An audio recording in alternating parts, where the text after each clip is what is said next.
Newsflash is brought to you by Franco Trading Enterprise. Still, fun papa fee.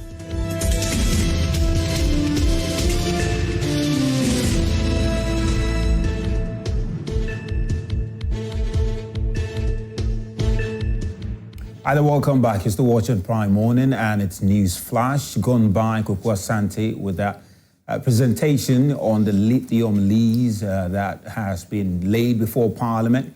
And of course, remember just about a year or two ago when it first came up, there was a lot of debate about it. And of course, all of it was intended to ensure that Ghana benefits the most from this resource, especially in time past with gold, oil, particularly oil, and what we are getting from oil today. There are those who have raised some eyebrows that we are not getting as much as we ought to be getting. And here we are with an opportunity to tap into lithium, major resource, which is described as resource for the future. And we are hoping that our leaders will dot the lines in a way that Ghana will benefit the most from it, so that the people in Awoya particularly will also benefit from that resource. Just imagine, we seem to have everything in Ghana. Magnesium, bauxite, gold, oil, cocoa, the human beings. We've got everything. So we need to be anyway, well, we'll see. So we'll keep following it closely. Let me not get too diabolical this morning. But in studio with me, Awal Mohammed is with the MPP and with Dr. Mahmoud Bobia. And he's in studio with me today. Well, good morning and good to have you. Good morning. Thank you so much for the Vice President is in the Volta region. Yes, now. He's in the Volta region. And I think by tomorrow he should be done with the Volta. I saw a video of him dancing, trying to dance the Agbaja. Yes. You know, when these aspirants go there, definitely you will have to dance Agbaja. Yeah, I don't know what is so special about it. Maybe Richard will tell us. But usually when you see any aspirant there, even President Mahama, I've seen his video dancing Agbaja. I think when he was in the OT region also, he reacted to the comment that tagged him as a stranger. And it was an interesting reaction. Yes, because you see someone who has been in the house and at the forefront for 16 years or 17 years, and you tell the person he's a stranger. And he even gave the historical antecedent of the party, not even the history, but at least someone who has worked for the last 17 years. The young people who are on social media calling people, someone called me stranger the last time. And the time I joined MPP, he was in senior high school. He was not even a voter. But because he's good and transparent, he thinks that. Because he completed university just last year. And he was TESCOM president and he joined an aspirant. He's campaigning for the aspirant. Then he called me a stranger. I said, Masa, when I joined the MPP, you were in junior high school. So you came and met me in the party and you are telling me I'm a stranger. I think one of the things that was also interesting was to learn that the vice president's father was vice chairman of the NPP. NPP, yes, Northern People's Party. Yeah, the Northern People's Party. Yeah, the Northern People's Party. It was interesting. Yes. So the history is there. But you see, the party moved from NPP, UP, then PP, that is Buzia, came with PP, then PFP with Victor Usu, then now MPP. So if you're talking about MPP, almost all the aspirants that are there today, none of them were founding members of the party, including President Akufo-Addo. He was not a founding member of the party. It is only President Kufuor who represented the Achima area as a founding member. You know, because before you organize any political party, just like they did, every constituency you must have one person as a founding member. And the founding members, it is only Kufuor at that, who was there at that time. Who was there at that time as a founding member representing Achima. Kennedy Japan was not even there. Their parents were not founding fathers of the party, you understand. But Dr. Bawumia has his father, direct father, being a founding member of the UP that we all call our roots. So when you get people who only joined in 1992 and think that someone joined in 2006, 2007, or 2008, or even last year, they are better members than him, that is when you don't engender inclusivity in the party. And it's supposed to be a national party. If one group of people can form a political party, then they should form it. But they cannot do that because we did that in 1962 when there was the Avoidance of Discrimination Act, where they said the Muslim Association Party, the Gashifu Mokoye, the Northern People's Party must be disbanded so that you will have a national party. So if you have a party like MPP, and this is something that happened in 60s, that all these parties with tribal lines, with religious antecedents and so on have been removed. And today in MPP, you call someone a stranger, then you are just backward. Well, interesting. Richard, good to have you also. I hope you're well. Yeah. The last time Nanaya was here, he said he was in Brekum, and he said they were putting together the regional executives of the party. Onboarding. Onboarding, yes. Well, what does that mean? What simply means is that we know you have appointed some people to represent you in all the regions. So officially, we need to swear you into office. Okay. So that means you have now come on board and officially sworn in and take your oath of office and all those things. So that's simply what. How's the process towards recruiting people into the party going? Because you mentioned that you were going to do some regional tour and all of that. Yes. Like I said, it is in progress. It is in progress. The national leadership has been divided into about 3 folds. Okay. So we have the northern belt, the middle belt, and then the southern belt. So we have people who are responsible for putting in the regional executives, then to the constituency executives, then now we get to the community level. So building a party is about establishing structures. And establishing the structures take a couple of time. So we are in the process. We are done with national, we are done with regional, we are now moving to the constituency level. So this is where we have opened our doors. That look, a lot of Ghanaians want to participate in politics. They really want to contribute their quota to the political conversation. But the simple truth is that we've muddied the politics we do in Ghana, become more acrimonious, become more vindictive, and so forth and so on. So many people are not willing to come on board. But we are saying to all and sundry that building a country is a collective responsibility. Don't stand on the fence and expect others to do it whilst you sit back and use your phone to only criticize. Also participate in it and also contribute to the development of the nation. That's why we are calling on everybody at constituency level or community level. Any role you can play, our doors are officially open, welcoming you with open arms, and going to treat you with fairness, equity, and make sure that we depart from what MPP and co have been doing, where selective amnesia has engulfed the party and all these things. Well, selective amnesia. On the Finder newspaper, it has got banks begin scrapping 3% FX withdrawal charge. Interesting. Then fiscal relief, top industry request in 2026 budget, and GRA launches modified tax system and sustainable tax education program, and CD rally cools off $1 trading at 11.95 Ghana cedis. That is also there. So after a period of strong gains, the Ghana cedi has ease and momentum over the past 2 weeks, with both interbank and retail markets showing signs of stabilization than further rapid appreciation. The moderation reflects a shift in the market activity as early aggressive sell-offs tapered and buyers returned to take advantage of discounted rates. That's on the front page of the Finder newspaper. Then you've got on the front page of the Inside newspaper, helicopter crash. Report blames sudden altitude change for tragedy. Quite unfortunately there. But you also have ex-boss CEO arrested at Ghana airport. Yesterday, that's where the arrest was made. Not too sure he was taken to the Yoko office, the office. Not too sure he has subsequently been released. As said yesterday, even late 7 p.m., he had not been released. Not sure if subsequently he was released there, but we'll see. Bring you more update on that. And IEA urges government to scrap tax incentives, review mining royalties. Interesting. The Ghana signs 2026 Hajj agreement to enhance pilgrimage preparation. And you have a certificate not MP donate 52 sewing machines to empower young dressmakers. This is also on the front page of the Inside newspaper.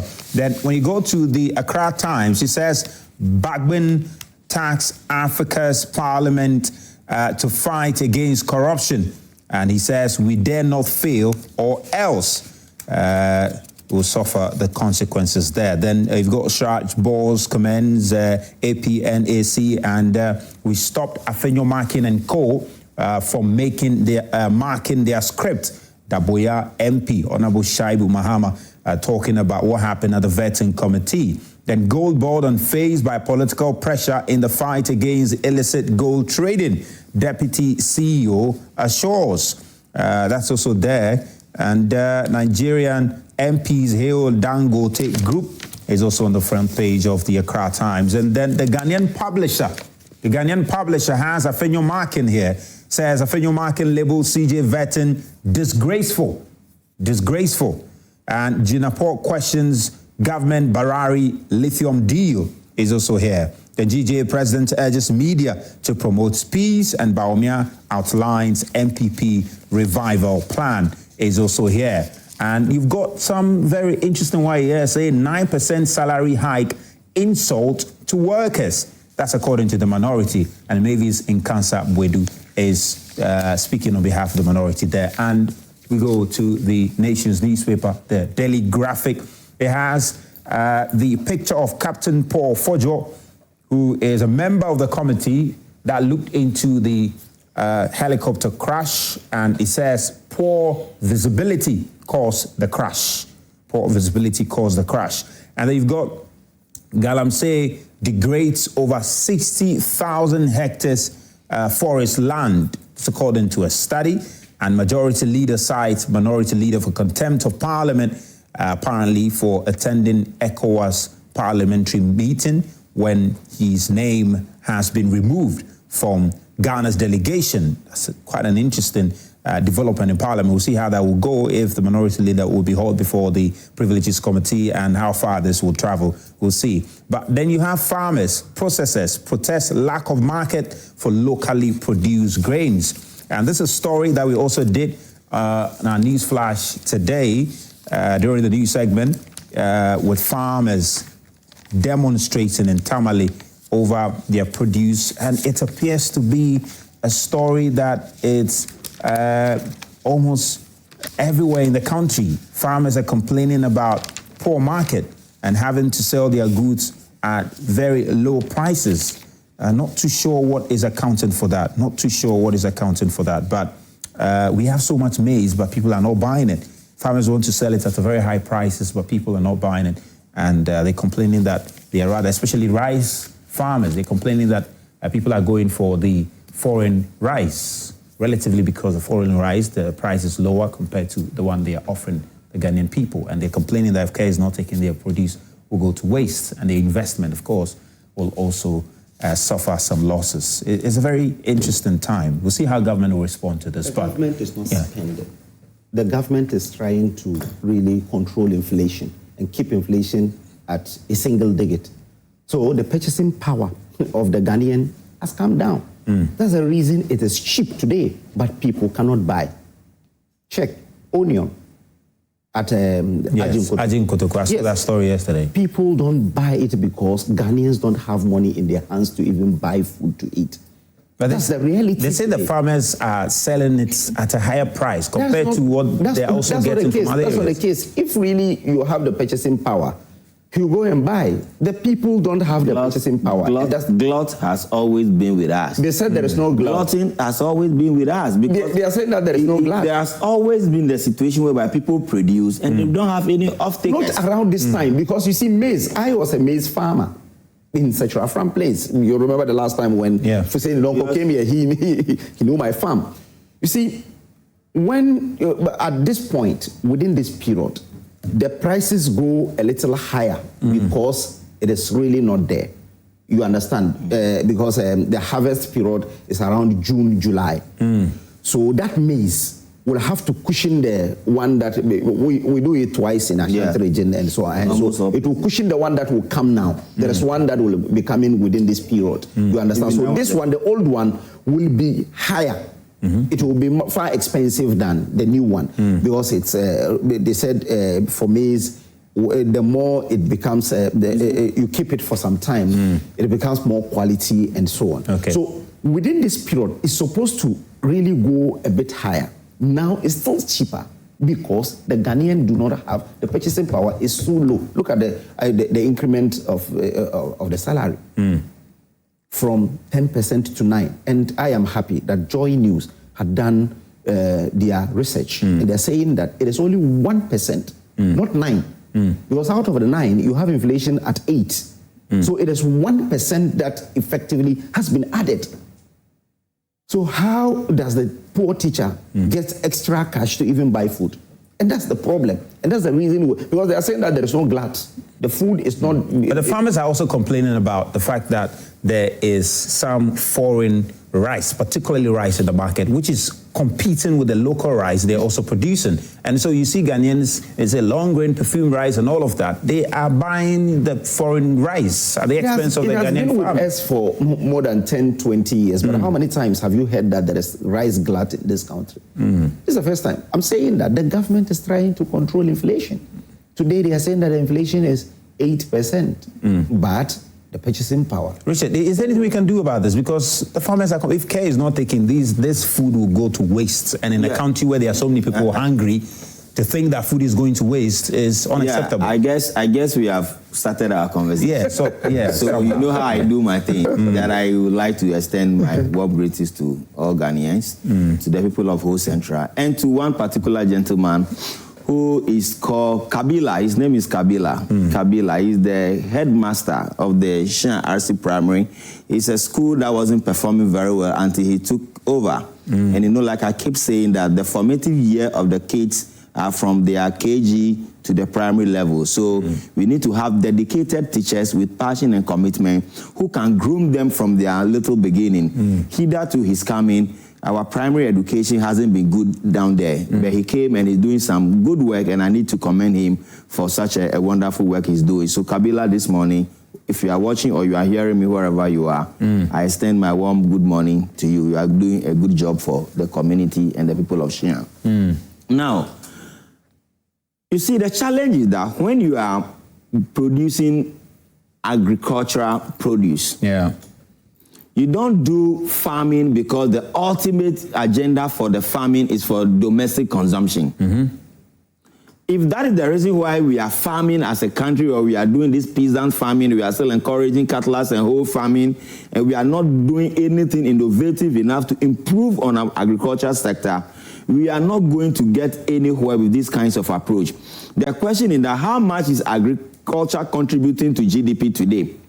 How much is export contributing to GDP? When you look at the S&P grading, that they've moved us to B+ or something, that the key indicator is that you are doing well in exporting gold, you are doing well in exporting cocoa. Then it brings me to mind again that, do you know that as at now, Ghana Cocoa Board don't have money to be buying cocoa? Look, in Whole Central, I was there just 2 weeks ago, Whole Central, a lot of people are growing cocoa. Cocoa is ready, they've dried it, and there's no buyer. There's no line. They say there's no money. But we know how Cocoa Board has always been funding itself as far as there's always been loans they're going for. So now they can't even, they don't have the loan. So the people have grown the cocoa, they work so hard, the cocoa is there, they don't have a buyer. So because some of them are in the border towns, they attempted to do what? To smuggle the cocoa out of their jurisdiction to go and sell. Because look, I have an emergency. My child has fallen sick all of a sudden. I have cocoa, which is my major source of income. The cocoa is sitting in my bedroom or in my kitchen, and I don't have a buyer. What do you expect me to do? What do you actually expect me to do? Well, let me just understand, because we know that we have the cocoa buying areas in most parts of our country. Is it that when they take it there, the people say they can't buy? They can't buy. The off-taker is not there. The off-taker is not there. My father, for instance, has a lot of cocoa in there. The last time they came to buy the cocoa, they haven't even paid him up to now, because they say they are waiting for some money. They've come for the cocoa, they haven't paid him. They came for the cocoa, they haven't paid. Which company is that? Wow. There are some people who come there to try and buy the cocoa because they have limited resources. Okay, they can only buy small quantum of the cocoa. So a vast majority of the people have cocoa in their rooms, they have ordered it, but they cannot get a buyer because the Cocoa Board is actually not buying the cocoas. They don't have the money.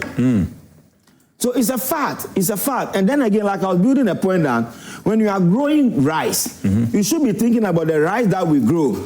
Are we limiting it to only domestic consumption, or we want to process the rice into rice oil? Are you getting my point? Because out of rice, you can extract oil from rice. Yeah. Out of rice, you can do other things out of rice. You can get so many other byproducts out of rice. But the issue here in Ghana is that we are not capable of adding value to anything we do. Okay? Yeah. Even corn. Not we have means that we can even extract oil from corn. We have corn oil.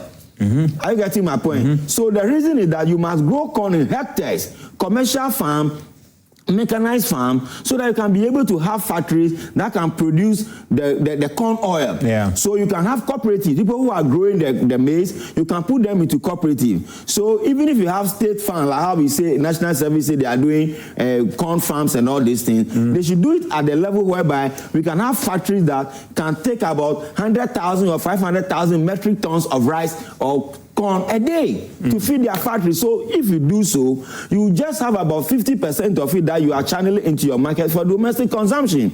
But here like the case, we produce sometimes more than we even demand for it. Because you see, sometimes when you produce the rice, because we are not able to process the rice, add value to it, what is the difference between the rice that we import, which we call perfume rice, and the local rice? The only difference is that they have been able to take it through a process and be able to refine the rice. So we call it polished rice. So the polished rice, you have the polished rice, and then you can break them. That's why we have some are broken rice, some are long grain rice. So you add value to the things we are growing. But our problem as a country is that we are not adding value. So if S&P is telling you that the reason why your economy is stabilized or your CD is doing well is because we are exporting a lot of cocoa and gold, how much is industry contributing to our GDP today? How much? Industries are shrinking. Industry is not contributing even 40% to our GDP. They are doing around 16% or 18%. You understand? So industry, manufacturing, export should be the key driver of your GDP. But here lies the case, we don't do anything. We only sit and pat ourselves on the shoulder that we are doing extremely well, we are the best in Africa. But there has to be demand. I mean, before you do something, there have to be demand for what you want. That is why I'm saying that. So that's why I'm saying that you can stimulate demand by making sure that what they produce, you have an arrangement where you can process it. I'm telling you that in Japan, we have what we call the cottage industry models. So for instance, if our constituency, they do a lot of corn there, they must make sure that we have a cottage industry in that constituency or within that localities, whereby all corns produced there can be processed into what? Finished products. That was the idea for 1D, 1F. 1F was again to perhaps mitigate this sort of thing, so that when you produce, because let me tell you, manufacturing or industries is made up of manufacturing and services. And for manufacturing, you cannot manufacture anything out of the vacuum. Either you are doing rubber, you need produce from the crude to produce rubber. If you are doing cornflakes, you need corn to produce what? Cornflakes. If you are doing potato chips or potato what or cassava chips or whatever, you need raw materials in order to feed manufacturing. Are you getting my point? But here lies the case, we don't have a systemic plan to make sure that we expand the scope of people who grow, so that when they grow, we should be able to feed industries. So when we are feeding industry, what is left over is what we are pushing more into the market for domestic consumption. All right, let me just acknowledge one of our guests who has also joined us now. Bring us some money. Godwin Ayaba Mahama is the Corporate Affairs Officer at TOR. Godwin, good to have you. Good to have you. Good to have you. I hope you're well. I'm doing good, yourself. Very good. How's the week been at TOR so far? Oh, it's been good. It's been good. And so far, so good. We are just hoping to turn things around and make sure that Ghana benefit from its premier refinery. You know, it was established in the year 1968 under the era of the first Ghana's president, Dr. Kwame Nkrumah. Then Ghana had not even discovered oil in commercial quantities.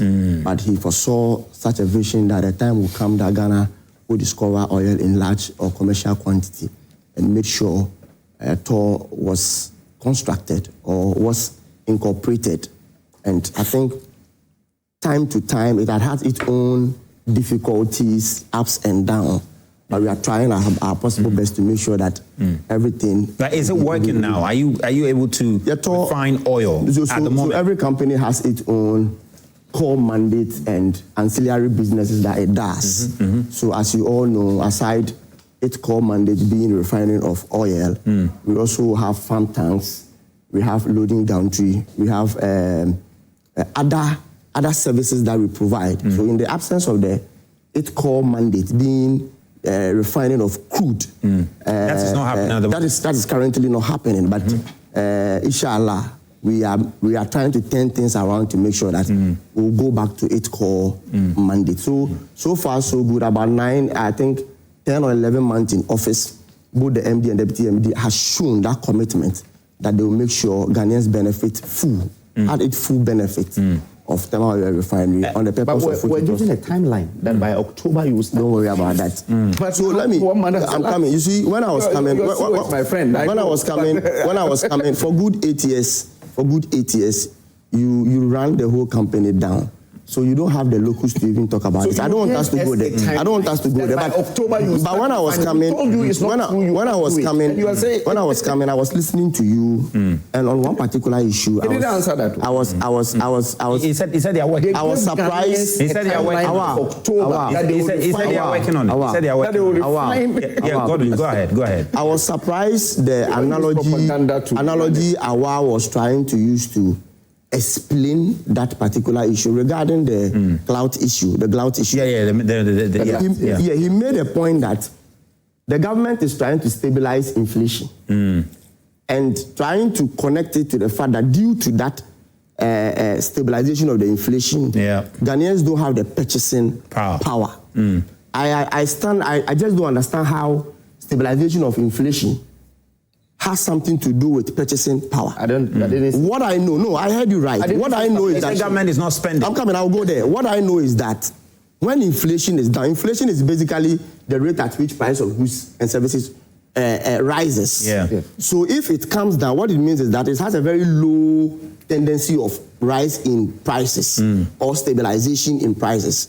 And this one is not in doubt. Everybody knows that much or most of the commodities we have in this country, it has either reduced in prices or prices has stabilized. You get the point? So to say that we are trying to stabilize or bring inflation to single digit, and that one has affected the purchasing power of the Ghanaians, I just don't get it. He also applauded you. He applauded you for making a point on your sister station. I don't know whether it is Joy Prime or Joy. The research by the Joy Newsday. The 9% increments in salary.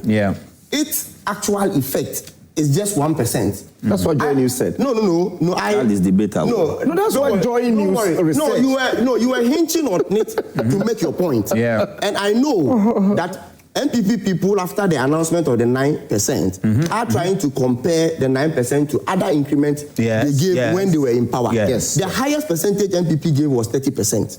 The highest in the Fourth Republic. Don't worry. As at that time, inflation was hovering around 54%. That is not true. When you minus, that is a lie. Oh, that is true. That is a lie. Let him land, please. You see, the reason why you got the 1% out of the 9% is that we are projecting to have a single-digit inflation of about, I think, 6-point-something%. So when you subtract the 6-point-something% from 9, then you are looking at the real value of what the people will actually have as a way of increment. So when you have 30% given under the NPP, and as at that time, inflation was around 50-something. That is a lie. When you subtract 30 from 50, Ghanaians were not even getting a single percentage. We were having about negative 20%. That means the purchasing power as at the time of the NPP were far low, negative. It was at its negative. At least what we know by the same analogy. Yes. By the same analogy you did, for which he is applauding you this morning on your show. What it means is that 30%, its ripple effect is that Ghanaians had actually negative 20%, which they had to suffer to get in addition to their salaries. But why are you giving Ghanaians today, if for nothing at all, we have single-digit inflation. Yes. We have exchange rate moving around 11%. Yes or no? 11.9. When you look at all the economic figures which affect the increase of prices of goods and services, they are all down. They are all down. Yeah. So what it tells you is that Ghanaians today have a strong purchasing power to purchase, vis-a-vis the fact that prices of goods. Last 2 months, I bought iron rods, the way they have been packed, iron rods, which cost around 9,000 Ghana cedi. Today, when you go to some shops, they are selling it around 7,000, 6,000 Ghana cedis. Which kind of... So what makes you think that the fact that... No, but the reality also is that, yes, some prices have come down. That is a fact. But then you have people like the farmers who have harvested their crops saying that the people are not buying the crops and they even want government to intervene. So yes, the price of goods have reduced. I overheard my brother telling him, trying to draw his attention to the fact that this is not the first time we're having drought in this country. During their time, they had drought. Yes or no? So to create an impression as if when they were giving those big, let me use the word big increment in terms of salary, yet inflation eroded all the gains. All the gains. We didn't have drought in this country. This is not the first time we're having drought. So we have to look upcoming. We have to, you see, this should be a collective way of having a discussion where we look at how we can resolve it. We can resolve such issues as a nation. As a nation, because this is not the first time. Because the farmers are the ones suffering. I agree with you. Yeah. I agree with you. But we can also not discount the fact that government has tried in one way or the other to intervene through the buffer stock people so that they can try and get some of the farm produce, but we haven't been able to accommodate to buy all because. But I know the Minister for Agric is putting down some measures to make sure and also engaging the farmers so that the food does not go to waste. To make sure that we can be able to curtail. You want to make a quick intervention? Just a quick one. It's a very important and the bread and butter issue, and we need to discuss it. Why was Kwame Nkrumah building silos? Why was he establishing silos? Because he was establishing silos so that when the farmers produce, the state can actually be the one giving them the farm gate prices, guaranteed farm gate prices. Now, when I grow corn, when I grow rice, when I grow cassava, anything that I grow, the state is going to give me a standardized farm gate price and buy from us and store. Those that they can store for domestic consumption is distributed to the market through the food distribution agencies. Then the one that will be meant for powering factories and industries will be given to them. But here lies the case, buffer stock is incapable of buying all the produce that we are producing across the country. That is why I'm of the view that we really need to empower cottage industries, so that instead of they growing whatever they are growing and they cannot get off-takers, there should be a way that small factories can be able to absorb it and process them into finished product. Because forget not that when you have edible oil from rice or from corn, it's not going to be a perishable produce. But don't forget that rice is perishable, corn is perishable, sorghum is perishable. All these things that we are producing, we need to invest in factories in these areas. And then the last bit of it is that respectfully, I agree. Do you know that in Ghana we have just about 700,000 people on the government payroll? Civil servant, public servant, just about 700,000. Out of the 33 million people, we don't have 2 million people even on our payroll. But admittedly, government has limited revenue streams. And they have other responsibilities. So they may be using certain indicators to measure how much they can do what? Give as part of increment. But then also, don't let's forget that the cost of accommodation, cost of when we are talking about inflation and all this, we only narrow it to what we eat into our stomach. But accommodation is a key determinant as to people's salary and how much it takes out of their disposable income. Please, are you with me? So whatever we are doing, respectfully, don't let us use our analogy to say that because food prices inflation is 8%, and therefore when you give an increment of 9%, only 1% goes to the people. I just don't get it. Obviously, the demand of the people, 9% increment is woefully what? Inadequate. But nevertheless, they say half a loaf is always better than nothing. But government should give us sufficient justification as to why they cannot do beyond what? 9%. No, you see,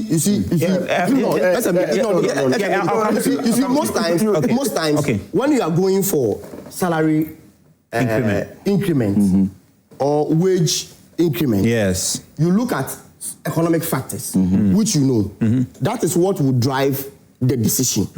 So if you look at it, the time inflation was around 54%. Go and look at the demand from labor unions. That's why I was telling you earlier that when you look at all the economic indicators, which are always a factor to look at in determining the salary increment year on year, they are all down. You get my point? So let's assume, as I said, I also agree that even if we are to give them 50%, they will applaud government. Why not? They will applaud government. They said Oliver Twist will always want more. For more. But if you look at all the economic indicators, as I said, exchange rate, inflation, debt to GDP, all the indicators today are favorable. So as they are favorable, that is why prices of goods and services today are coming down. Those that are not coming down are stable. Look at cost of fuel today. We took fuel at around, I think, 1 liter at around 16 Ghana cedi. As of this morning, Star is selling less than 12 Ghana cedi. Goel is selling around 12 Ghana cedis. And we all know the effect of fuel on prices of goods and services. We have all experienced this thing in this country where when fuel prices goes up, almost everything also goes up. It's a key determinant. So if today fuel has come down and you are going for negotiation and government puts before you all those economic factors or indicators that indicate that prices are stable, prices have come down, and the purchasing power, even no matter how small it is, because what is money?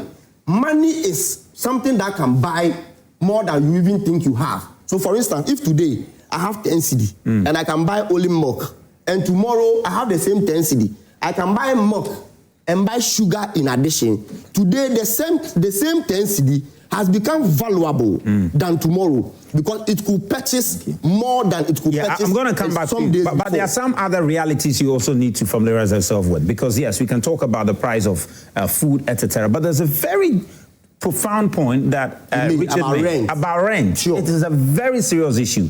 Rent in Accra at the moment is serious. Is serious. 1,000 cedis for a single room, and they tell you you've got to pay 2.5 years. That is Herculean. That is massive. The burden on that is huge. Well, let me come to you so that we can come into the report, into the crash. Yes. Razak, so in the first place, I said that you don't run a public institution with propaganda. When Combat took over, we all applauded him. Combat was my But this is not an issue. When you were talking, I was quiet. I'm saying that you gave us up to October that you refine oil in this country. Now you are not even giving us any timeline again. And I'm asking, and you're saying that for 8 years you couldn't refine, so you don't have a timeline to talk about it. But you refine. I'm saying that. Goes to an end. Why were we voted out? He said they will do that before the year ends. I'm saying that we were given a timeline of October, and those in the industry said that it is not possible, and they said no, it's possible because they had done all these things, and we told you that. The place started functioning, started this preparation before you took over. No. So you can't take over within 3 months and tell us that in October you'll be able to do that. But understandably, they have not been able to do that in October. But they say that hopefully by the end of the year. So let's make by the end of the year. Let's wait and timeline. That's what I'm saying. For 8 years, you couldn't put the company in operation. You don't run.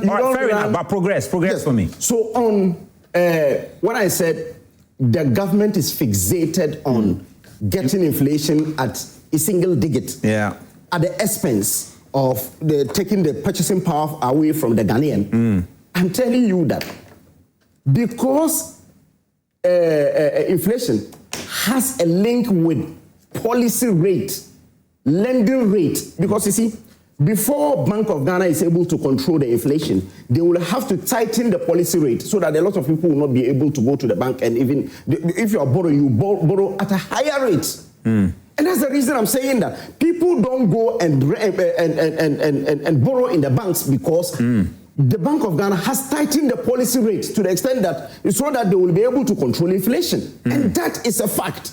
That is one. Two is that, you see, in this country, when you talk about food, my brother is saying that, well, we should feed the industry, export, and so on.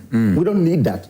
We need to be self-sufficient in food production first. Then we can ban importation of some food items and so on. In Nigeria, when Buhari took over, he took a Ghanaian, Abraham Osei Odum, to go and help them in how to be self-sufficient in rice production. Within 3 years, they were able to get to self-sufficiency to the extent that they banned importation of rice in Nigeria. And they were eating what they had. And it helped the economy of Nigeria. So the government is saying, the government is saying, feed Ghana and so on. These are the policies that you will be used to produce more. If you produce more, you can ban the importation. Because today, if they are saying that there is glut on rice in this country, the only problem is that you cannot say that you ban importation of rice. Yeah. If you ban, we are not also self-sufficient. Because we are told that it is 30% of the rice that we eat in this country that we produce. So today, if that is the case, then we will have to only tell government to really continue the feed Ghana, expand it, make sure that it will not really be a slogan, but rather something that will be inculcated in the Ghanaian. Then we'll be able to produce more. When we produce more, we can now ban importation of these foods, just like Nigeria did with a Ghanaian, former MP for Chifu Atumakwa and so on. So I'm saying that the purchasing power of the Ghanaian is down. But let's come to the increment. You see, this is a lie that the NDC had always been peddling.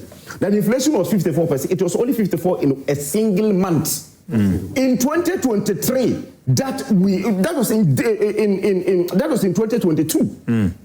In 2023, that we did 30% increment.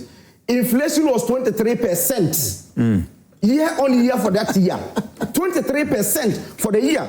If you like, go and see what even in Global Info Analytics, your own Musa Dankwa has shared the data. I thought you don't. It was in 2020. I'm telling you. Make the point. So in 2022, we had hyperinflation across the world to the extent that UK went to 40-year high. US went same. That is the reason Ghana also went as far as 54. We started the year at 16. So they are saying fundamentally that inflation is down. So the 9% increase in the public sector wages, they say it's sort of what do you call it? It's proportionate with inflation, and it sort of works for the. You see, today the inflation is 8%. But year on year, when you strike the average for the year, it is 15%. Do the average. Inflation is just not 1 month. You understand? Last month it was around 9. This month is 8. In January it was 23. So you have to strike the average. That's why I'm saying that in 2022, even when we had hyperinflation,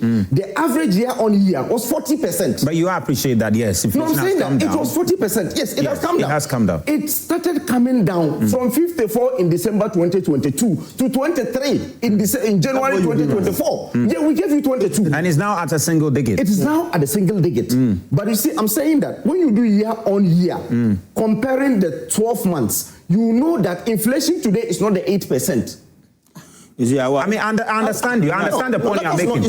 But then we are also looking at the progress. If we are being careful, do not even talk about what. We're going to get into that. But this one is very important. Because you see, today, we're saying that fuel has come down. That is true. But you see, in December, when I'm moving from here to Kumasi, and I'm picking VIP and this 2M Express, I was paying 100 cedis. I was paying 100 cedis in December. I paid 100 cedis from here to Kumasi. Today, when fuel was 14.99, 14.99 per liter. Today it is 12.5, but we're still paying 120 today. So the reality on the ground does not support what I'm saying. Great. Well, we need to make progress. I think we'll get into the. You know something. You know what we're going to do. No, he made an issue. No, you know what he made a point on toll, and I need to clarify that. You've got 1 minute. No, I need to clarify. Yeah, you've got 1 minute to do that. Let it not be said anywhere that before we took over, there was any preparation in maintaining the refinery to bring it back to operation. That should not be said anywhere. When you went there, nothing was happening. When we came, or when we went there, there was no such preparation put down and handed over to us. Will you give us an opportunity to come and engage you at? Why not? I have told you. Let's do that. I've told you. Yeah, let's do that. We will do that before the year ends. Let's store the facility. But to end, what I want you to understand is that if today inflation is around 8%. And Awal is saying It's not Awal. when I'm making a point. You know what? Let me finish. Yeah, just land for me. 30 If seconds. as at December you were paying 100 cedi from Accra to Kumasi, Yes. when inflation was and today you are paying the same 100. Not inflation. That determination. You are making no, you let's use the just- word inflation. It is- You use the word- I'm coming. Then Just you let me- mistakenly use the word inflation. Yeah, so what's the point? What's You the get the point? point. My point is that if inflation today stands It's not for it. It's not inflation. at Fuel 8 prices cedi, Yeah. went single at all. digit. Uh-huh. It's not inflation. If fuel today is at 12 Ghana cedi, and we are paying from Accra to Kumasi 11 Ghana cedi. Imagine if today fuel is being sold at 14 Ghana cedi. Inflation, Use the Imagine, figures. imagine. Use the figures. I said Use the imagine. figures. Imagine I said imagine. I use Okay, wait, God, No, so I get your point. I won't allow him to distract Yeah, me. Let me yeah, make my yeah, point. yeah. Let me make my point. Yeah, Let me yeah, make my point. I'm saying that if today we have single digit inflation, Use the figures. fuel is being sold around 12 Ghana cedi, and you have to pay 100 Ghana cedi from Accra to Kumasi. Just imagine if fuel is being sold at 14 Ghana cedi, and inflation is around double digits. That should tell you we would have. We did that. We would have paid Our time, transport. we paid have been 100. paying more. No. Our time, we Let's paid go to 100. the 100 Jubilee Ghana House now. cedi. Let's We go to paid the Jubilee House 100. now. The good management of We this. paid 100 with higher inflation and we lower, finally got higher the reports on what led to the crash Forex. of the helicopter carrying the former environment minister and the former defense minister. A member of the committee that looked into the matter, Captain Fojo, he did the presentation. So let's bring you back that report by my colleague Maxwell Agbagba, who was at the briefing yesterday. Military helicopter went down on August 6th. An investigation now reveals the deadly combination of factors that caused the crash. Speaking on behalf of the investigative committee, member Captain Paul Fojo said that the helicopter went down due to a sudden drop in altitude and lift, with challenging weather conditions, limited visibility, and rising terrain contributing to the crash. At 9:56, the crew entered IMC, which is Instrument Meteorological Conditions. To the layman, it is they flew into clouds because they no longer could stay away from the clouds. So they flew into clouds and transitioned to IFR. Now, IFR is Instrument Flight Rules. So what it means is they now transitioned from navigating using visual cues to now navigation solely on the aircraft's instruments. The crew then initiated a climb to cross terrain that they were aware of. They initiated the climb to cross the terrain. Seconds before impact, the crew stated that they could see the high ground below, so they had gone over it. Suddenly thereafter, the helicopter that was flying up without any change in its power or in the pitch, which we use to go up and down, suddenly lost height and impacted a ridgeline at about 1,370 feet above sea level. And this was about 6.5 miles from the destination, and this happened at 9:58. According to him, despite being airworthy, the aircraft was missing several advanced safety features that could have helped the pilots better navigate the environment. The helicopter was airworthy, but it lacked additional safety enhancements. For instance, the terrain awareness warning system. Now, the terrain awareness warning system, for instance, it's predictive.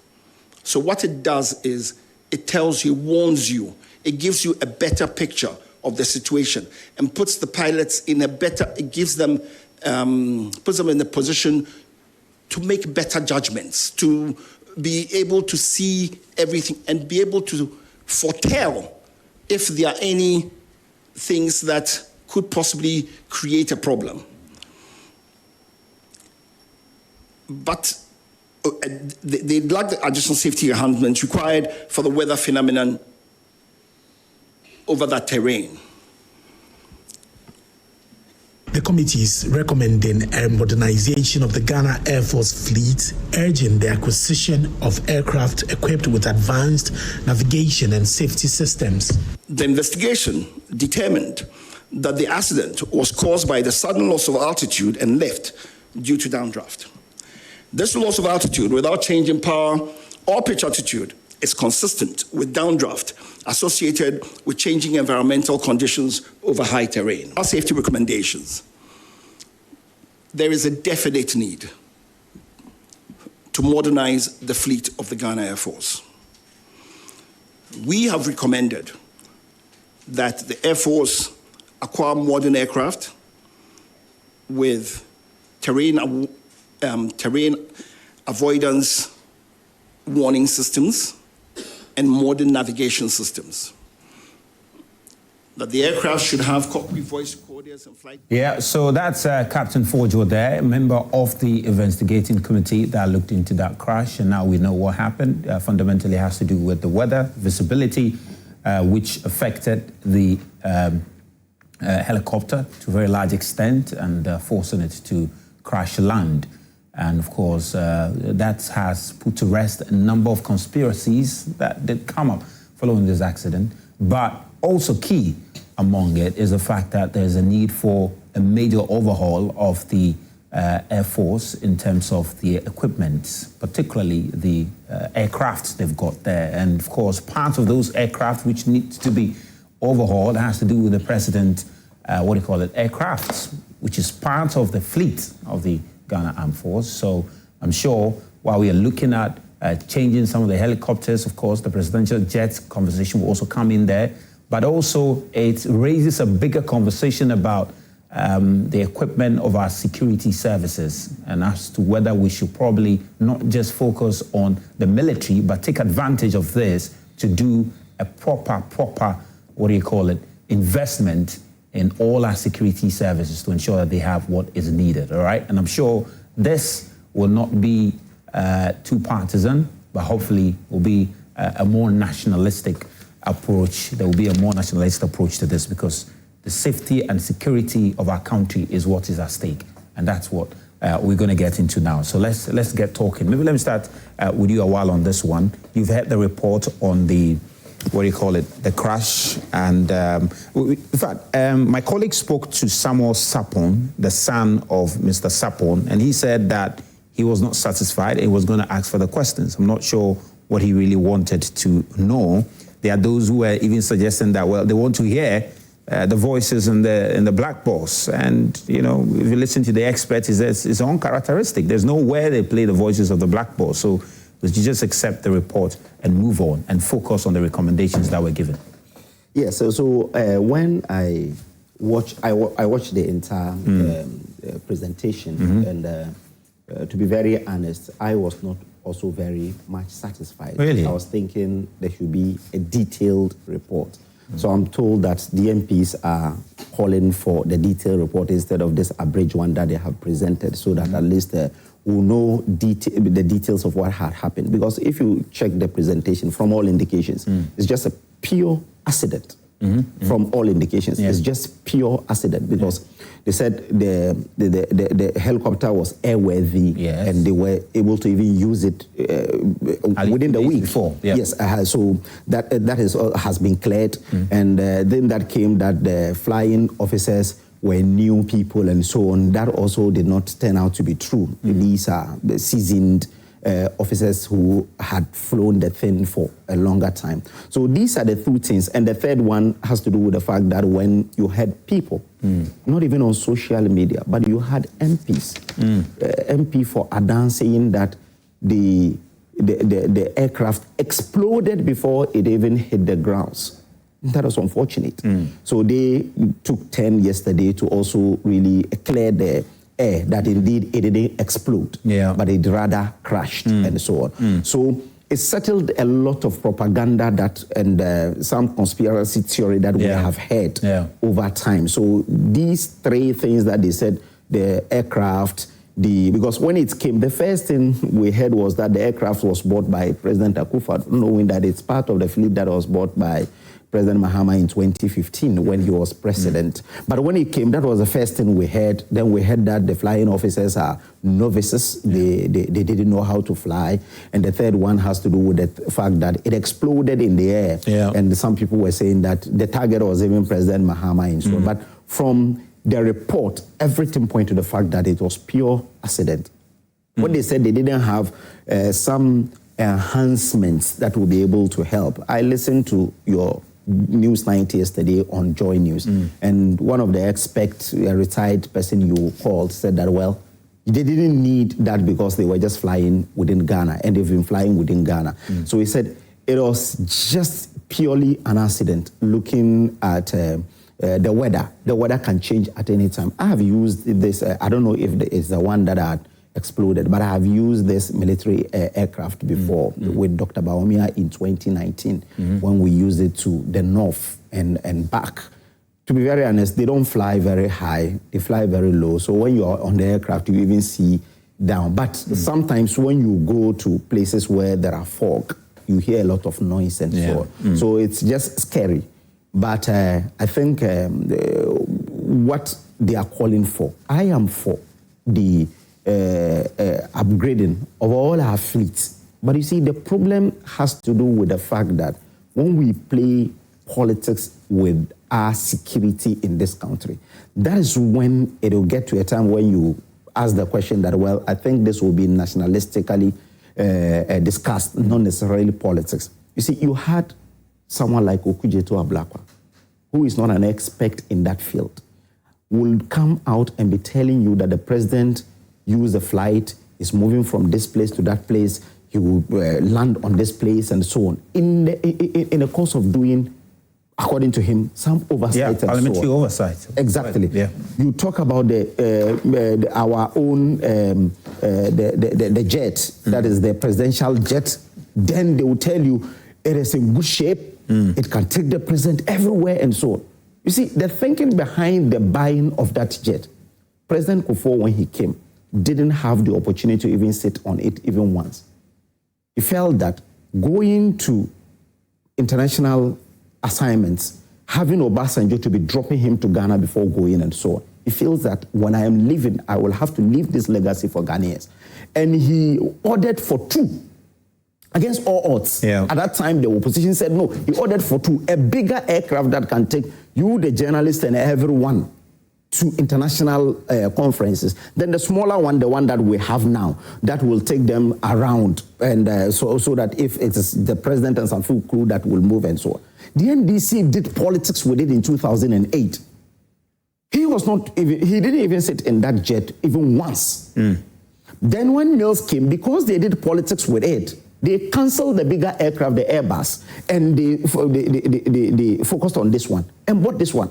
After buying this one, even when Akufo-Addo was using it at a point in time when they wanted to really go for reservicing and so on, Okujeto Ablakwa was on her neck and was saying that it was just airworthy.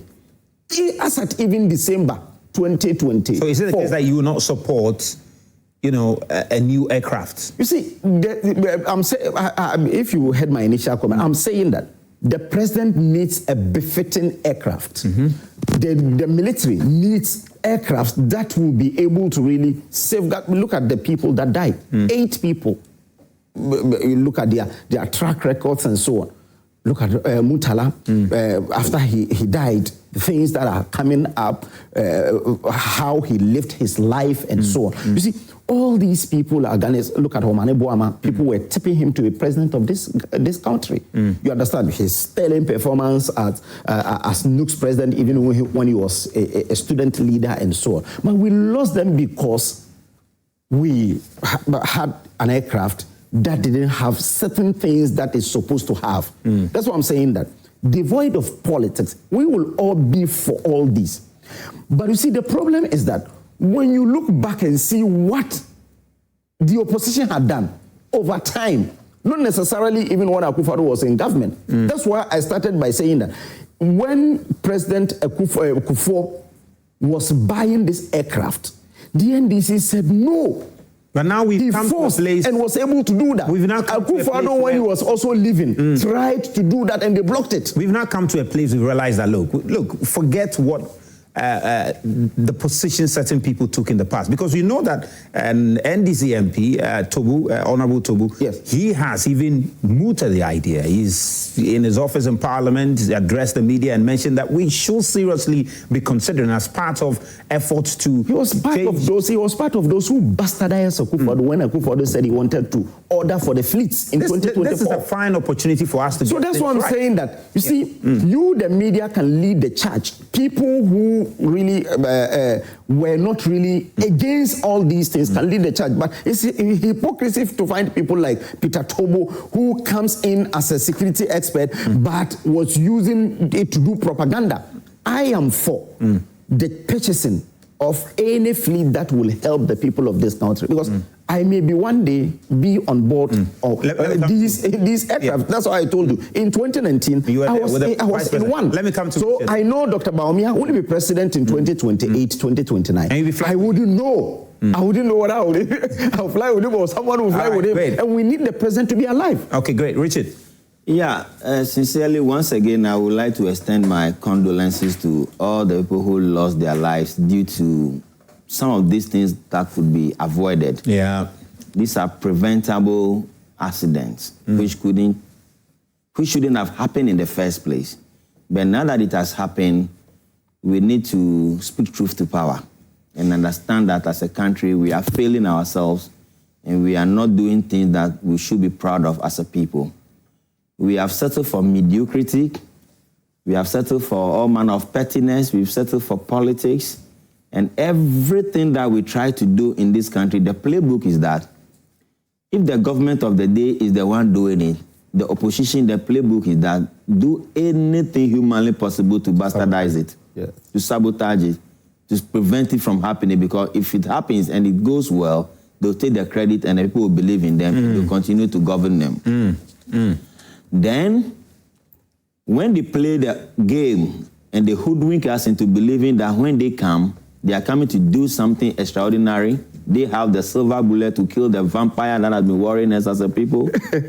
They do all these things, and when they get the nod, they come and do something completely different. So, if you look at this Harbin Z-29 helicopter, when was it manufactured? Somewhere around 1981. And the Chinese started to use it, the China Liberation Army started using it somewhere around 1994. So perhaps all these fleets that were produced, they were produced as far back as 1994. And obviously, they may lack certain new features because technology is advancing.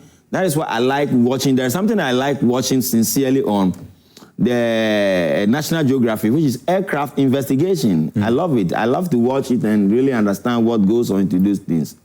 But at the end of the day, you realize that anything that happens, the reason why they do the investigation is to mitigate it or to prevent it from ever happening again. Because air travel, look, over 20 million people travel every day on flight. And flight is supposed to be one of the most safest way of traveling.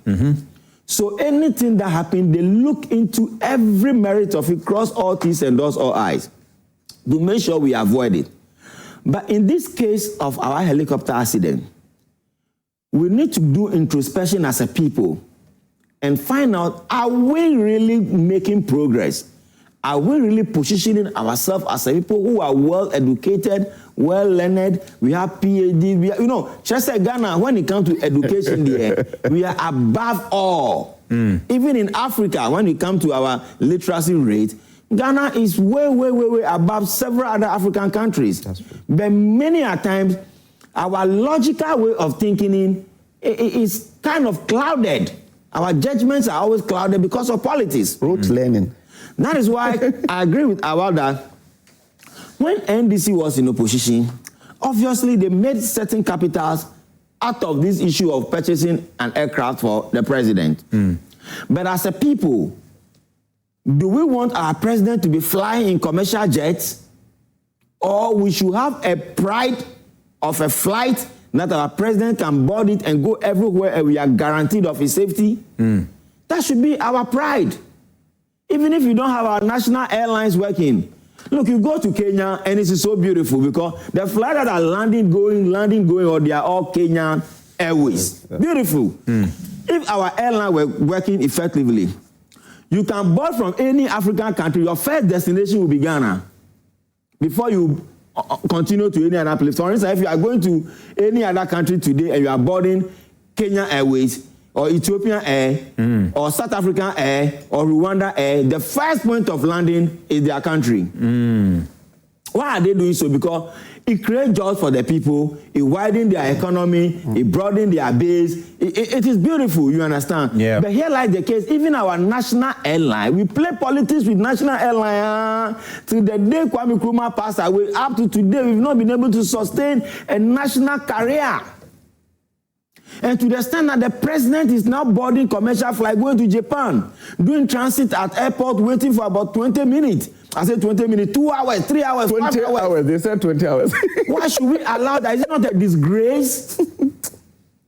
It's a disgrace. So as part of this recommendation, we should look at... We should do things holistically devoid of what? Politics. But you do understand the concerns sometimes that come up has to do with the condition of the people in the country. And they say you are investing in, giving politicians luxury while your people continue to suffer. That's what I'm saying to you, that when it comes to your leader, the leader, why?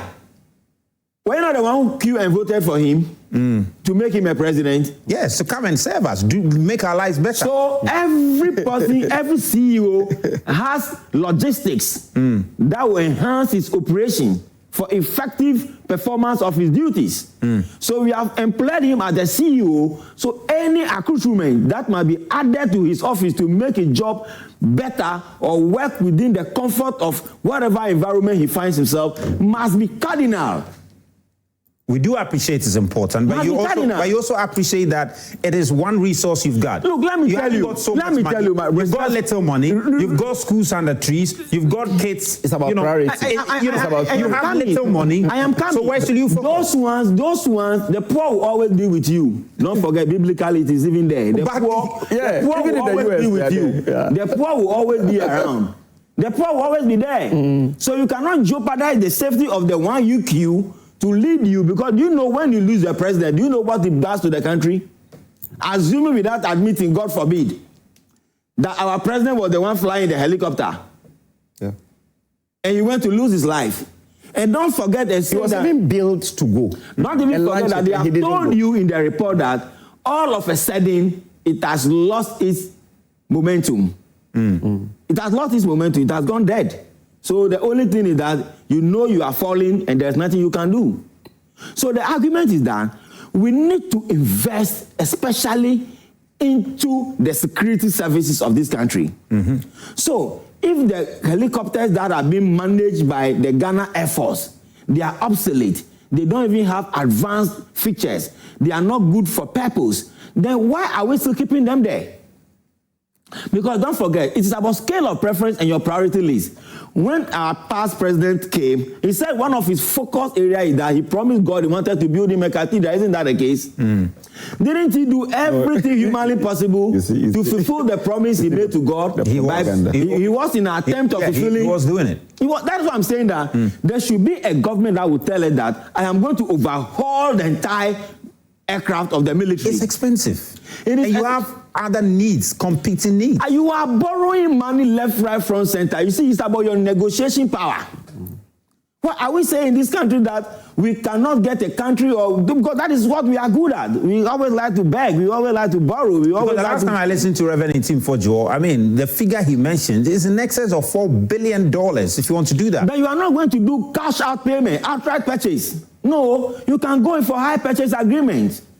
There are many ways of buying something. Let me bring Godwin in briefly. Are you getting the point? So if you are going to do high purchase agreement, you pay over a period of time. Let me bring Godwin in now. Yeah. Let's continue to extend our condolences to the family of the 8th patriot of this country. It's rather unfortunate. On the 6th of August was a dark day in the history of our country. Yes. It was just unfortunate that Ghana befell with such an incident. We pray it never happens. Ghana should never record such a disaster. Yes. Yesterday, the country had an opportunity to be briefed, to be given the full report of what actually transpired or the cause of the accident. And it has really come to settle certain misconception, propaganda, and hearsay that surrounded the whole accident. Because many people were concocting wrong reasons to be why all those incidents happened. Yesterday, we had the opportunity to be told what actually happened. What I was so happy about is the fact that there was no individual or any human action that caused the incident that happened on the 6th of August. Because I can just imagine if a name was mentioned, the image of that person, whether him or she, the family, the wife and the children, how the whole world will be looking at them, and how the deceased families will be approaching the issue. If we wouldn't take care, it would have become like some would try to pay back what that person may have done. It would have been close to treasonous. Yes. So I was so happy. The whole report never mentioned any name, and not that they deliberately didn't mention any name, but the findings, there was no human interference. Let's come to the recommendation. So there was two things that we were told actually that caused the whole incident. One, downdraft. And altitude loss. Yesterday I was trying to make a research on what it means by downdraft and altitude loss. When we say altitude loss means a decrease in vertical height above a reference point. So when you are flying at a certain height above maybe the grounds or objects, it is the decrease when the craft or the aircraft comes down to a certain level, it is termed as loss of altitude. So the question also is that what causes a loss of altitude? Then I went further, and these are some of the causes. Intentional descent, loss of power, turbulence, downdraft, and turning. In this case, we are told it was downdraft that caused the loss of altitude. The question again is, what is downdraft? A downdraft, these are columns of air that moves rapidly downward. They are common in mountainous areas, and we all know where the incident happened was a mountainous area. And can push an aircraft down faster than it was climbed, sometimes leading to loss of control, even with full power. And another point also is that it sometimes also causes by weather, the weather condition. So that should tell us that the actual cause, even though the recommendations are there, what we must know is that they never linked any of the recommendation to the cause of the incident. So my deduction is that it is true that we must advance, we must adapt, we must make sure we beef our security. Let us not create an impression as if it was lack of those things that caused the incident on the 6th of August. Even though we all support for us to beef our security, adapt, and make sure we will be advanced and meet certain level of technology, let us not create an impression. Because if lack of those things contributed to the accident, the report would have said so. You get my point? That's why I took my time to explain the altitude loss and the downdraft, to let you understand that basically it is all about the weather condition and the mountainous area of that place. And that was established. When he made the point that the aircraft was in good shape, the pilots were in good shape, so there was nothing, it was... And we're even told that we had what we call control tower. The control tower is something that before you fly, it will detect the route to give you a clearance that you can fly. We were also told that the control tower cleared them that they could do what? They could fly. You get my point? So it's just unfortunate this whole incident happened. It has brought to us certain circumstances which we must have a national discussion to beef our fleet and also increase technology or advance in some of these things. But having said that, let us not create an impression as if the exercise of the oversight responsibility by Honorable Okudzeto Ablakwa, then in opposition, was not worthy. Let me establish this. Yeah, establish that in about in every discussion. When you take it out of context, you may get it wrong. One, the real issue of Honorable Okudzeto Ablakwa's oversight responsibility was about one, cost. And that we are all aware of. Because he was mentioning the cost per hour in renting the private jet. As at that time, the government had implemented the DDEP, where they were telling the whole world that's not correct. That Ghana was broke. Ghana was broke. Really go. Ghana didn't have money. For that matter, even the individuals that had borrowed to government, the government was saying they couldn't pay. So how on earth? How on earth? You were even forcing people to agree to your terms and conditions. Me, I have said, if I was part of those affected by the DDEP, I would have taken government on because it was a contract. And in contract, what you must know is that when you breach contract, I can take you on. But the government forcefully, without engaging the other parties, just sat in his office and just came out one day and said, let me get your position on this. My point is that. Let me get your position on this. The recommendation from the committee is the effect that we need to increase our fleet. We need to replace a number of our fleets. And of course, we know part of the fleet has to do with the presidential jet. What is your position on that? Do you support the call for a new presidential jet along with a new fleet, the helicopters that we're looking to replace the Ghana Armed Forces? Would you support that call? I am fully in tandem with it. I concur. On this platform, we have all agreed to the fact that the recommendation must be taken seriously. And I agree to that.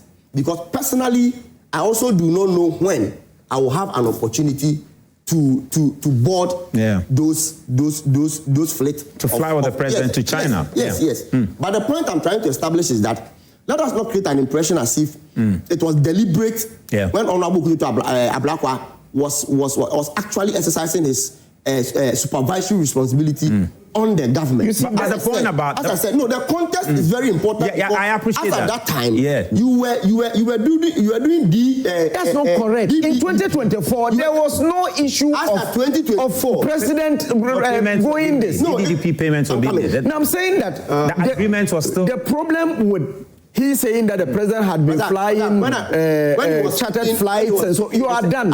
He's even going to. He said the cost. So the cost. That is the reason the president had to be stranded for 20 hours. I was quiet because of the propaganda. Our president had to be stranded for 20 hours. DDEP didn't start in 2024.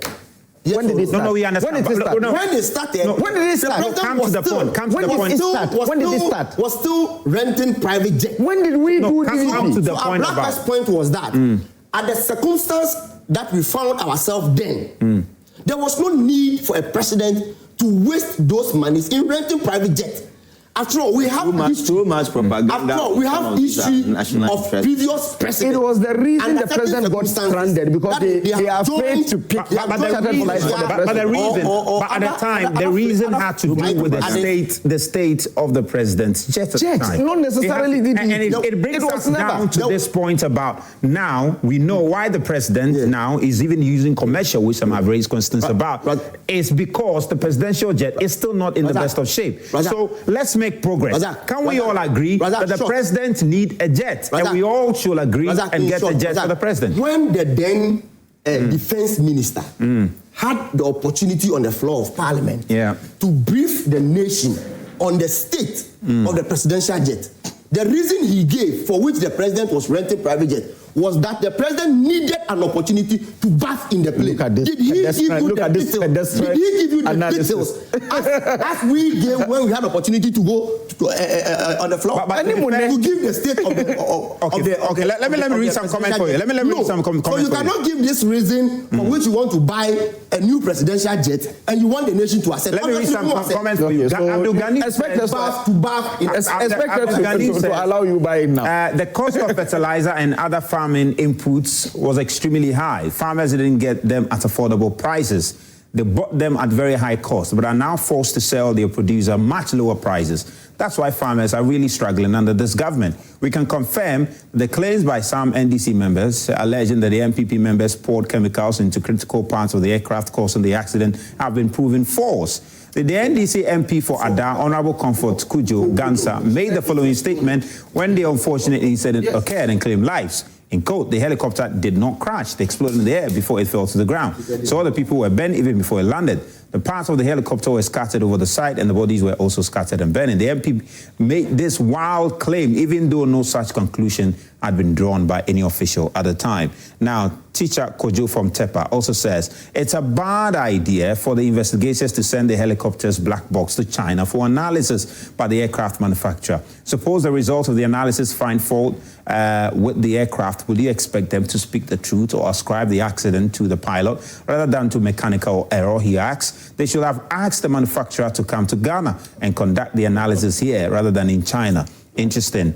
Then someone says, wow, it's interesting at times. When inflation was 54%, you, the MPP, gave us 30%, which was a loss of 24% purchasing power of the same teacher. Today, the teacher is enjoying 1% extra, and you are saying what? You should have asked your government to increase by 55% when inflation was 54%. Interesting. Then this one also said, Awa knows very well Aban Papa Abba.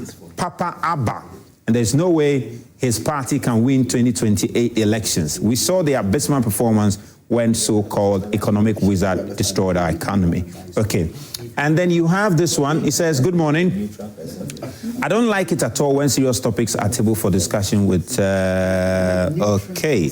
Now, it says, good morning. Please, why is it taking so long to reduce import duties, especially vehicles, after the president's pronouncement a couple of months ago?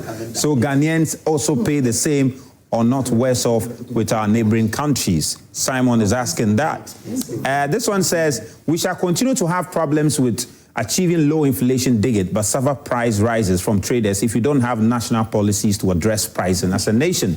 The price of 50 kg rice was 950 Ghana cedis last year when a margarine tin was 8 cedis, and now 50 kg is 500 cedis, and a margarine tin still remains 8 cedis. Okay, guys, please. It says that the price of 50 kg rice was 950 Ghana last cedis, when a margarine tin was 8 cedis. Now 50 kg is 500 cedis and a margarine tin is still 8 cedis. And he's asking why? Should the trader always have his way to exploit the consumers? I promise you that you will always have this discussion as talk show if you don't have a national policy on pricing. Interesting. So people go and buy the sack at reduced price, and they will come and sell it in a cup at the very same price. Yes, Musa Batwa says, I'm very satisfied with how the economy is being managed so far. Despite global challenges, the rating agencies have recognized the economy as one of the fastest growing in the world, a true testament to competent leadership. K. Frimpong says, the comments made by Justice, Bafuboni is very unfortunate when he has been nominated to the position of the Chief Justice. Anyway, good morning. He said, who is our fighting in the studio? And he said he should come down and explain things to us. Oh, he said you are fighting someone in the studio.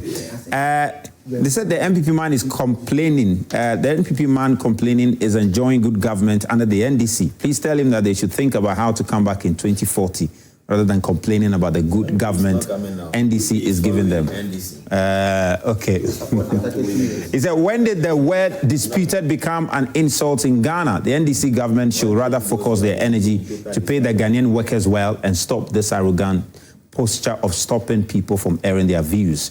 The Ghanaian workers are so angry with the union leaders and President Mahama for deceiving them this year with the promise to pay them better next year. Okay, maybe let me do 2 more and be done. This one says, in fact, this administration led by President Mahama is engaged in deception. He promised during the last negotiation of the base pay salary increment for 2025 to improve the 2026 base pay for the public sector workers. But he has rather worsened the plight of the worker with a paltry 9% salary increment. This is a clear deception from the president. Interesting. Hamza says, good morning, my brother. Tell Awa to stop what? Insulting the intelligence of Ghanaians. Credit us with little respect we deserve. Okay, I don't think... okay, the point here, in fact, under them, Ghana was a crime scene. Okay, interesting. This one says, from Gastiman Brekum, they keep bragging about the strong cedi, but what's the benefit when prices keep going up? Cement, food, and utilities are all more expensive. Yes, salaries stay the same. Farmers can't even sell their produce because cheap foreign goods flood the market. If the city is really strong, why are people still struggling to survive? Stability means nothing when it doesn't reflect in our pockets and our daily lives.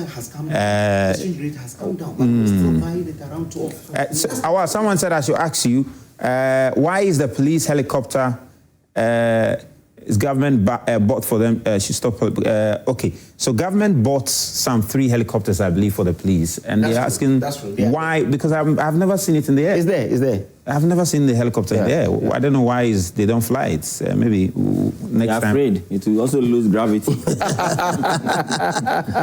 Greetings, Joe Prime. It says, go to the market and compare prices as at 2024 and that of 2025. It says, ideal milk was 10 Ghana in 2024 and now it's 12 Ghana. Club beer was 15 Ghana in 2024 and it's now 20 Ghana. My rent has been increased from 500 Ghana to 800 Ghana. My car fuel pump was 450 Ghana, but it's now 700 Ghana. Above all, there's no money in the system, so market women are complaining of low sales. No wonder the NDC guy is enjoying now, so he has soon forgotten the so-called hardship. Well, Godwin, say you're enjoying. He packed a V8 outside, so definitely Club is still around 15 cities. Club is still the fuel argument is wrong because it's wrong because so long as the price of fuel. Let him come. He'll come. buy more with the same engine capacity. All right. Anyway, we need to wrap up. So 1 minute, then we go. Godwin, 1 minute. 1 minute for you, then we just go. No, I'm just using this opportunity to announce to or inform the people of Ghana that today the president, together with the agric minister, will be officially launching the Kokon-Ketenkete in the Ashanti region. And part of it, I was trying to do some research. I realized that in the year 2001, Ghana imported 2.8 million kilogram of frozen food. 2002, we imported, that's 2022, 3.4 million kg, which amount to $600 million US. 2011, 115,000 metric tons. 2017, 135,000 metric tons. 2018, 200 metric tons. 2016, over 100,000 metric tons. This should tell you the impact the policy will make. And the impact the policy would make. It's just unfortunate the then flag bearer of MPP decided to try to poo-poo this good policy that will go a long way to support our forex and help build the economy. Great. Well, my last point is that you see, in trade they say obiya the papa, then you and you see we've been coming here, we've been to other platforms here and there, but we need to commend Razak too for the good work that he's doing. And I like his line of questioning, I like his reasoning, I like his involvement in the conversation. There are some they only say, but they themselves, they don't have sufficient knowledge about what they are discussing. So we need to commend you for the good job you are doing. You must be recommended to host many more bigger shows in the multimedia group. But then my last point, second. You see, the poultry thing, this is where we need the synergy and the cohesion. Because for instance, when you are doing Kokon-Ketenkete, don't forget that it also has a feeding component. So if you are talking about rice and grains and all these other things, there should be a deliberate attempt to grow, to feed this one. And then the quantum that we are importing and this approach of in Kuko, in Kitino, I'm sure it's just a drop in the ocean, but half No, it's a solid. No. Look at the quantity before you say Our 1 minute.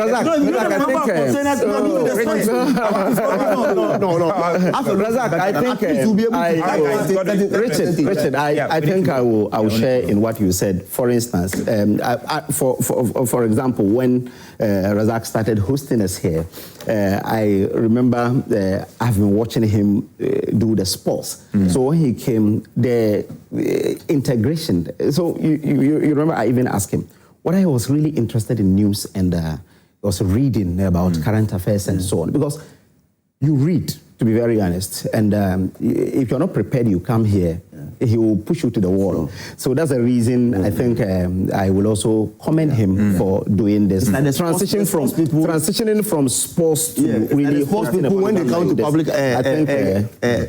current affairs, they are doing very well. For instance, Angel FM. When Obama took over. All right, guys. For him, he struggled a bit, but this one just entered into the shoes and is doing so well. Guys, thank you very much, Awal. Thank you very much for the good words. And